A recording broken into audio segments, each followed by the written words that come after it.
All right, here we go. Good evening. Welcome to Earth to the Other Side. My name is John, and tonight I'm speaking with Dale Coto from Edmonton, Alberta. So happy to have a fellow Canadian on board here.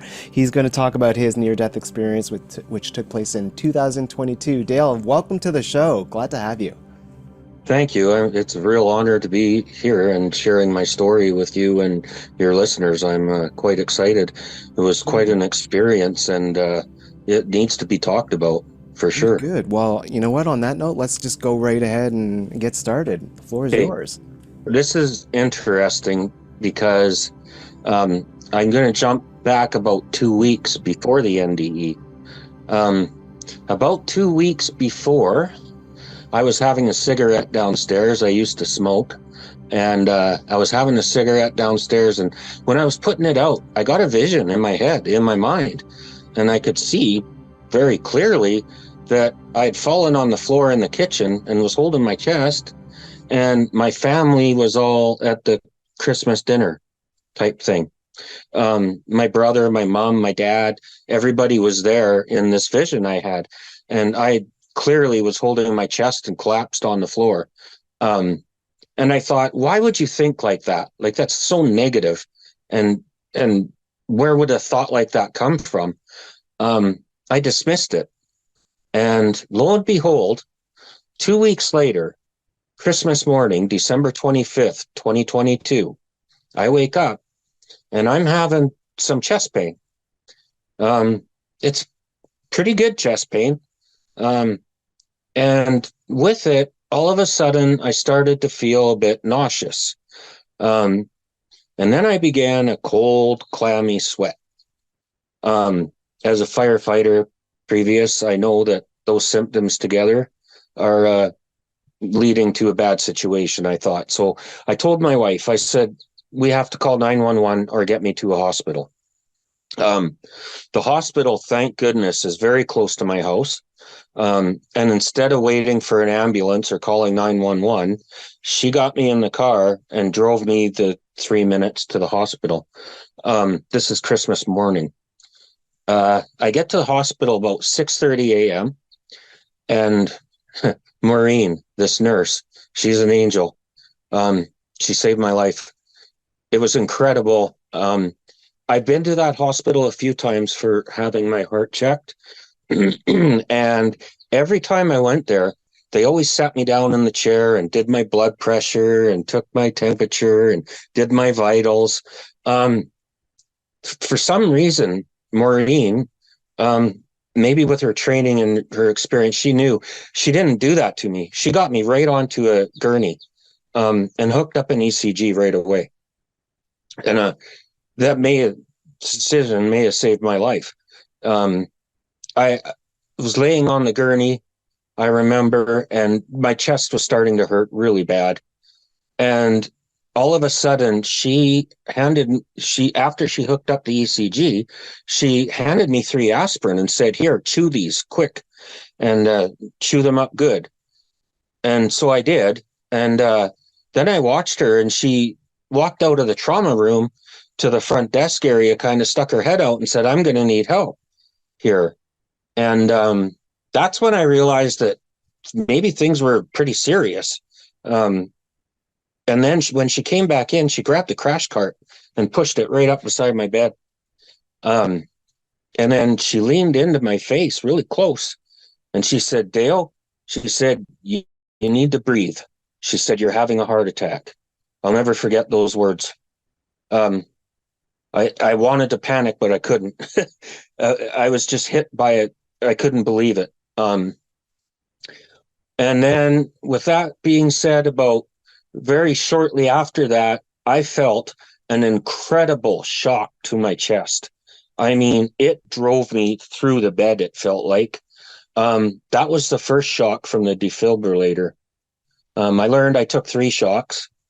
Uh, During that period, I only felt the one.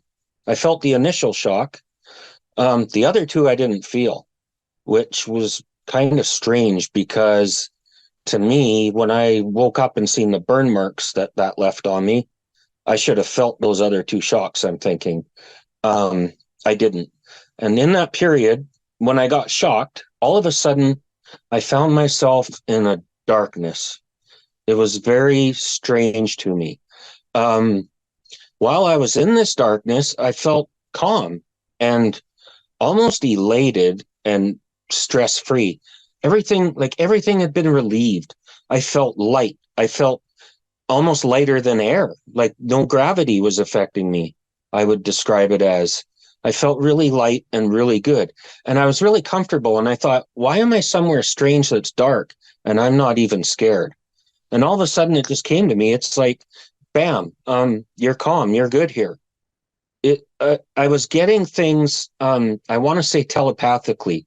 I was asking, my conscience was kind of asking questions, and things were coming to me, but not through my human senses, I want to say. One of the things that really got my attention was I'm blind in one eye here, and I've been that way since birth.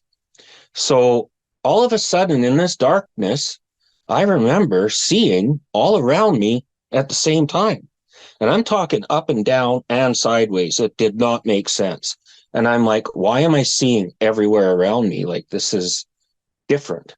And I remember that. And I remember the feeling of how I felt and how good I felt and calm. And it was very strange. It was almost like I was into another dimension, I want to say, is exactly what it felt like to me. I wasn't there very long. I don't know the time exactly, but if I took 3 shocks, it's probably 6, 8, 9, 10 minutes, roughly. But to me, it seemed like quite a while. And that feeling was I will never forget it. And then after the other 2 shocks, the third one, I kind of turned my head, I opened my eyes and realized where I was, that I was in the hospital, and I had the oxygen mask on, and the code team was around me, and I realized where I was. But it hit me so hard when I returned, the heaviness in my body. I was convulsing kind of in the bed when I came to, and shaking, and the weight of the world was back in me. I could feel it. It was just like, I'm back. And I was really upset at first. I was kind of miffed because they just disturbed where I was, and it was very nice. And all of a sudden I'm back in pain and realizing what's going on, and I'm stressed out a bit myself. But I had none of that when I was in that other state. So I was kind of mad. And then when I woke up, the nurse, Maureen, she looked at me and she yelled. She said, "You scared me." And I tried to apologize, but I couldn't even speak. I couldn't even speak. And the paramedic told me, I'll never forget, the paramedic looked at me and he said, "Wow." He said, "If you scared her, you had a very significant event." He said, we got to get you to the ICU in cardiac in the city. They took me by ambulance to Edmonton, the cardiac unit in ICU there. And I just wonder that day, like, how she made that decision to avoid the standard procedure kind of thing, and just get me on that gurney and hook up an ECG right away. Because every other time I've had issues with my heart or whatever, they always took that extra step first. Every other time. It was like this time was something different. And I mean, it really was, because I mean, what I described was very different. And absolutely, I after I was in intensive care for maybe 2 days, I want to say, and I was trying to piece everything together. It was coming bit by bit, but it was coming back. And I thought, maybe I'm crazy. Like, maybe I'm crazy. Like, something definitely happened. But and then I realized that it wasn't from drugs, because I wasn't drugged out of it or anything like that. My conscience was so aware. And I'll say it was my conscience or my energy, because it wasn't my body. It wasn't, I wasn't responding. But my conscience was still very, very active. And I realized that hey, I'm still here. Like, I'm me. My conscience is still thinking, and I'm somewhere I don't know, but I'm very comfortable. And it was just an experience that I'll never forget. And it brought me a lot of peace. And I realized that dying and death, I don't think is what we standardize it as. I believe it's something totally different than what we're led to believe. And so many people fear death and dying that it can really affect their lives. And every moment you spend in fear is a moment that you're taking away from joy or happiness. And some of the other things that it taught me, things like I worked away from home for 6 months at a time, not seeing my family, only on the odd weekend. I lived at work for like 6 months, and then I was off for the rest of the season. But I realized really quickly then that all those times and all that money and all these things I was working for and trying to stress and pay for, and none of it really mattered. Because at the end of the day, I only borrowed all that stuff. It's going to stay here. It's going to become somebody else's.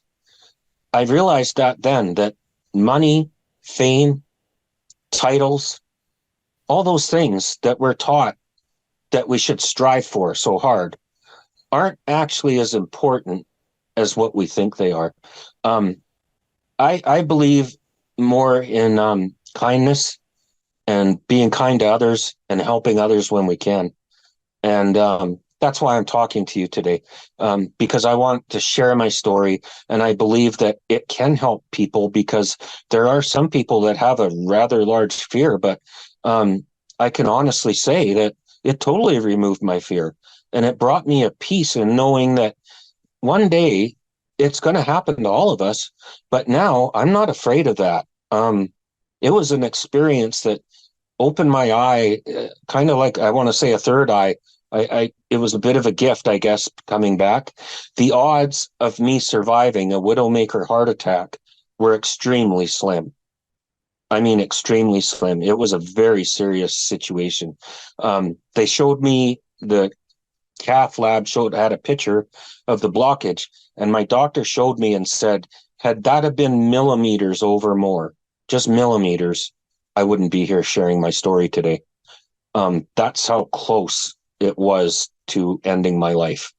I'm very thankful that I got through that. I got pretty ill after the heart attack due to another unrelated circumstance, but it taught me that I could now enjoy the little moments that I used to take for granted. And when I say that, I'm talking watching a sunset outside, because I can't sit outside in the sun anymore, otherwise my heart rate gets right out of control. So I have to be very careful. And so when I see a sunset now, when I hear birds chirping, it means a lot more to me now than it ever did in my previous 50 years. And all these little moments now they're all connected to something bigger. They're all big moments. But we don't see them that way, but they really are, because everything is connected. And I felt like I was connected to everything when I was in that dimension. I felt a part of everything. I felt like I was belonging there. And I just had this incredible feeling that was so comforting. And I didn't understand why. And I didn't see anybody. I didn't see any relatives. I didn't see any big bright light. It was just the darkness for me. But like I said, mine was fairly short, 6 or 8, 9 minutes long. So it felt a lot longer, but in that time frame, I learned an awful lot, and it changed my opinion on a matter of fact about living and situations we face daily, that to a tune that, I mean, it totally changed my personality. Even I was a heavy smoker. I didn't think I'd quit smoking. I had my last cigarette the day of that heart attack. I haven't touched one since, and that's something I never thought I'd be able to do. I tried and tried and tried, and I just couldn't seem to do it. But that experience changed everything in my pattern of thinking so much that I was able to quit smoking quite easily. And I was surprised because I've struggled so many times with it. But this time it was just like it was designed to happen. So Amen. all these things that happened and changed me, they kind of make who I am today. And I'm definitely a different person. And I trust my intuition a lot more than what I used to, because that seemed so much more than just a coincidence. My vision came to fruition in Mhm. front of me on the exact day. I mean, if that wasn't a sign or a warning, I don't know what to tell you. And that vision may have saved my life, because I realized when those things were happening, I had to call 911 or get to the hospital right away. Um, a lot of people that go through a similar experience often put it down as indigestion, heartburn, lay down, and pass away because they don't get proper treatment in time. And I was just very thankful that everything worked out the way it did, because I certainly wouldn't be here if it had turned out any other way. I mean, it was a very close call. I believe that death and dying now is more of a transition, if you will, and Yeah. not an actual death. It might be the seizure of the human body, but at that time, our consciousness expands in ways that I never thought was imaginable. And I lived it, I seen it, and I could hear it. Another thing, when they were working on me, I remember hearing the nurse saying, get this blood to the lab, stat, stat. She said it twice. And I heard that, but I was out. Like, so I, and I also heard her say to the other nurses that I had stopped responding when she asked me what I had for dinner. Um, and I could hear this. And I thought, if I'm not responding, how can I be hearing this? But I explicitly remember those two statements. And when she said stat, stat, I was like, this is really serious, because she means business. Like, and I heard that while they were working on me. So there was a whole bunch of things that happened to me during that short time frame that totally changed my belief system, and I'm glad it did. I people think, wow, how can you be glad that happened? But I really am. I believe it happened for a reason. I needed the stresses removed from my life, and I think that's what this did. It certainly helped to remove a whole bunch of them, and I think that's what I needed. And maybe that's why things happen the way they did.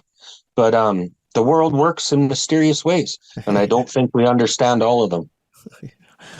That's right, Dale. Thank you so much for sharing all that. I mean, you are like a breath of fresh air. This is so refreshing because, like, so many of the things that you've said, I've been wanting to drive home on this channel, and you just encapsulated everything, and it's fantastic. I think everyone who's fearing death out there, if you're watching, glad you're here. I also think that anyone who's had an NDE should watch this video.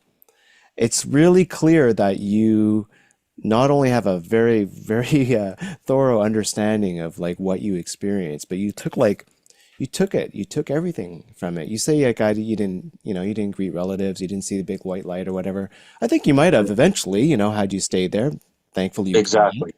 I think But, so too. I would have what been you took back, I mean, those kind of lessons, I mean, nobody wants anyone to have a near-death experience, but I'm just saying, like, that's priceless. Yeah, it was. It was very valuable to me. And you're such a good person to tell this story. Like, you're so good at telling this story. How many times have you told this?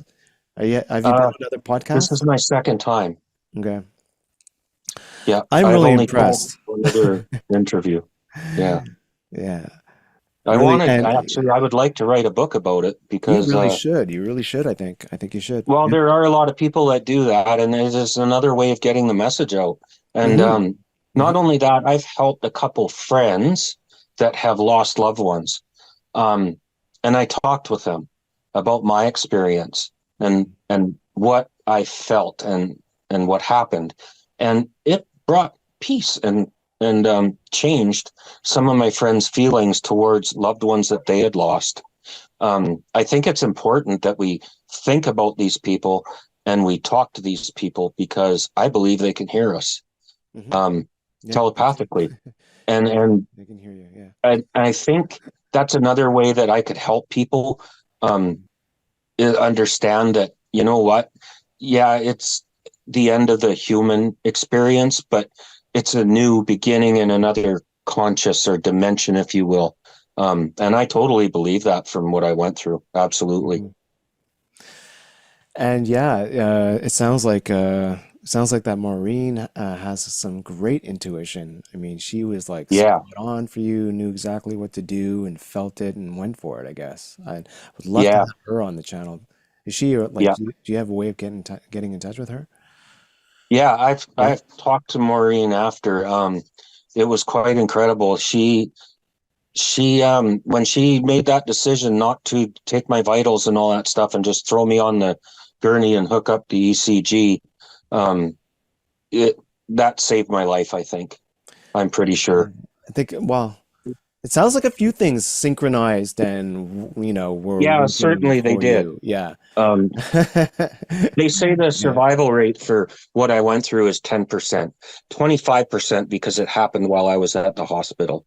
Yeah. Those aren't great odds. Those are, And you're you three know, and minutes I away have, from the hospital. You decided to go right away. You had the experience with the vision. I mean, everything lined up for you to be here right. today, to be telling your story on this channel, that channel, wherever you go. I think it's a great idea if you want to write a book. I think you're really suited well to speak.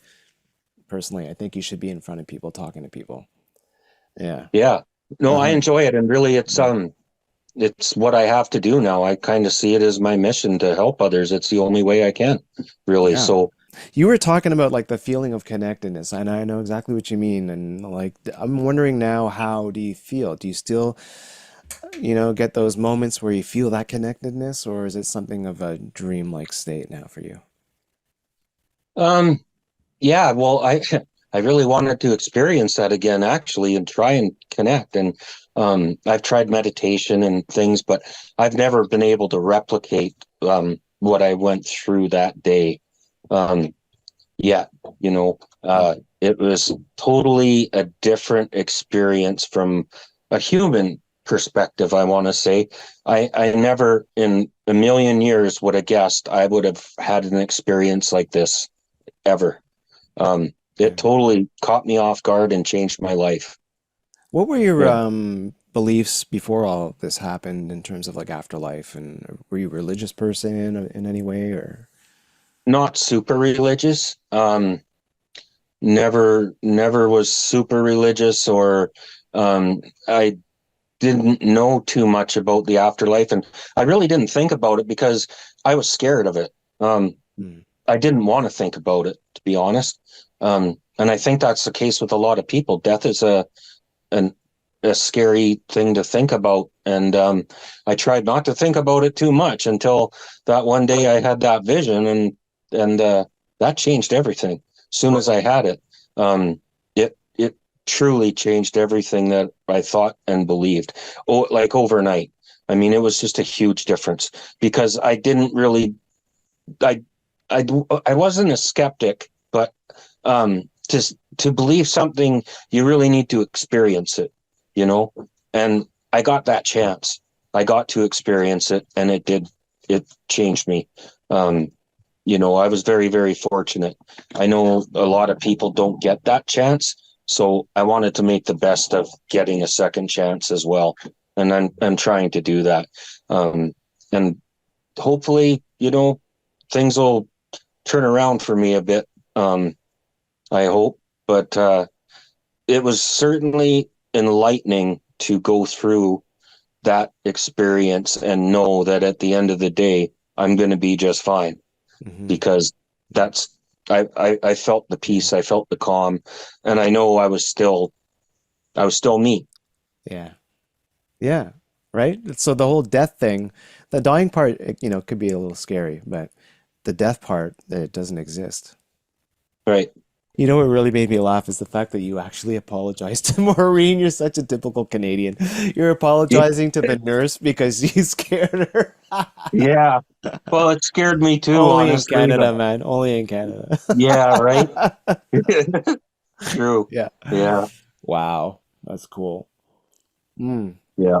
And it gave me a new respect too for nurses Oh yeah. Yeah. and just people in general. Like there was 6 or 7 people around that bed all helping me and Mm. performing CPR and getting the mask on me and people taking blood and giving me drugs and epinephrine. So yeah, Right. it was a really wild experience for sure. Did you talk to any of them about it afterwards, particularly Maureen? Did you tell her what Um, happened or what you? no, not as much as I'd like to, but I'm looking forward to getting that chance again. Hmm. Yes. It hasn't happened yet, but I'm sure hoping that we do get the chance because Yeah. she'll be able to confirm uh, a bunch of what I had said. So I would Right. really like for that to happen. When did you realize that, or did you realize that you were dead when you had the experience? And I know you felt very comfortable and you were upset coming back, but did you have any Um, sort of like awe moment, like, oh, maybe this is death, maybe I'm gone, maybe I'm dead? no, I really didn't. It wasn't like I knew that I had died. It was more that I knew that I was somewhere else and things were very different. And I didn't really put it down to as a death because it didn't seem like I had died. It just seemed like things changed. And that's why I believe it was more of a transition than anything else because, that's the way it went down. Hmm. I continued. There was no stoppage, Right. if you You will. went from one place to another, Yeah, exactly. basically. People talk about like audio being the last thing that they kind of recognize before they're gone, right? So did you Right. have that kind of falling out of the audio? Like, do you remember the last things that you heard and when they Yeah, like, disappeared? well, no, I just remember those 2 statements the nurses made while they were working on me. I heard it clearly and it stuck in my mind, but I know I didn't feel those other 2 shocks, which was Right. weird because, Yeah. like I said, that You first were shock gone really by then. hammered me, really You were hammered gone by me. then, I guess, right? You didn't Yeah, that's exactly what I think. you Yep. didn't need to feel those two shocks. Yeah, no, that Yeah. first one was plenty. Yeah, Um, I bet. Knowing I took 3, but when I was in intensive care and looked down at my chest, it had looked like somebody had beaten me with a 2x4.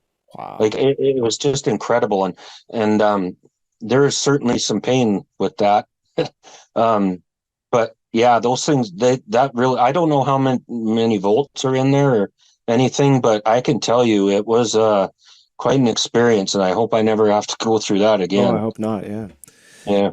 Has anything else changed for you aside, I mean, like, have you noticed any other differences in, say, your intuition now or, I anything pay like that? attention to it more and I try Yeah, to that's true. use You it mentioned more. that. Yeah. Okay. Yeah. I try to use it more and trust it more than what I used to. Yeah. Right. Cool. Cool. Well, I don't have any more questions. I'm absolutely delighted that you came on. Thank you again for sharing this. I Yeah. think it's Thanks going for to the be opportunity. I a really pleasure. appreciate it. It was My very good pleasure. to talk to you, and Yeah. it's nice to be able to share my story. I'm very glad that I'm able to do so because Oh, yeah, me it was too. very close to not happening, you know. Hmm. So I feel very fortunate, and I like to help other people. I always have, and I look Appreciate forward that. to doing my best that I can to still help people. Wonderful, man. Wonderful. Keep doing what you do. I'm loving it. Right on. Appreciate you. Appreciate Thanks. everything you've done. Yeah, Thank you thank so you. I much. appreciate you.